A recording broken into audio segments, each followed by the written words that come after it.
What's up, fam? I had a quick minute to make a video real quick before I walk into Bible study, so I just wanted to share something with you guys. It's kind of been on my mind.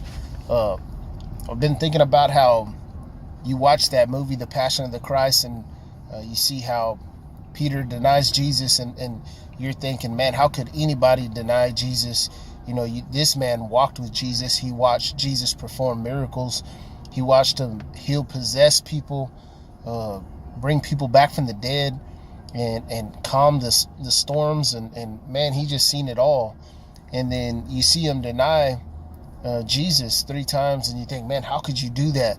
And it's like, I don't know if it's just a manly thing or not, but when I see that, it makes me be like, man, I would never deny Jesus. And then I think, like, man, I'm sure most people probably think that, but you got to think about this. Peter was dealing with people possibly going to kill him if he didn't deny Jesus. So human nature took over and he denied him.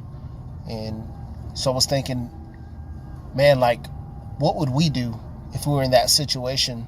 We can say that we wouldn't deny him, but what would we do? Because we could take it a step further and say, okay, well, let's put Peter's situation to the side for a second and think of Judas.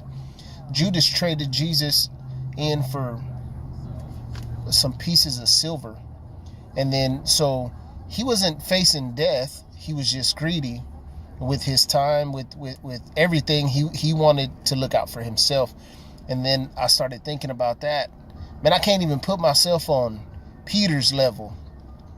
I asked myself, what have I traded in Jesus for? What have I put in front of Jesus so many times? And it humbled me, because I went from thinking, man, like, frustrated with Peter for giving or denying Jesus, and then I thought, man, but he was facing death.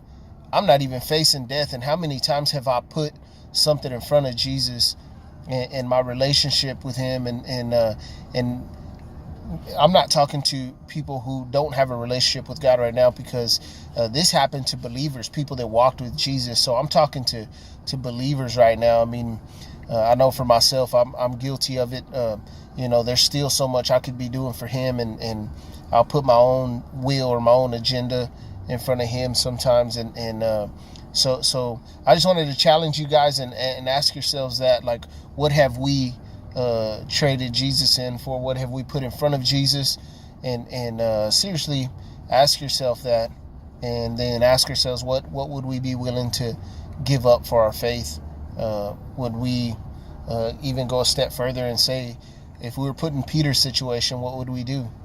Would we just fold and deny Jesus, or in the face of death, or do we not even need to be at that point? Are we at the point where we're like Judas and we're saying, I'm going to trade my relationship with him in for something else, for maybe it's greed, money, lust, anger, pride, who knows? For everybody it's something different, but just wanted to give you guys something to think about tonight before I walk into this Bible study, man. But God bless you guys. Love y'all, and we'll be talking to you soon.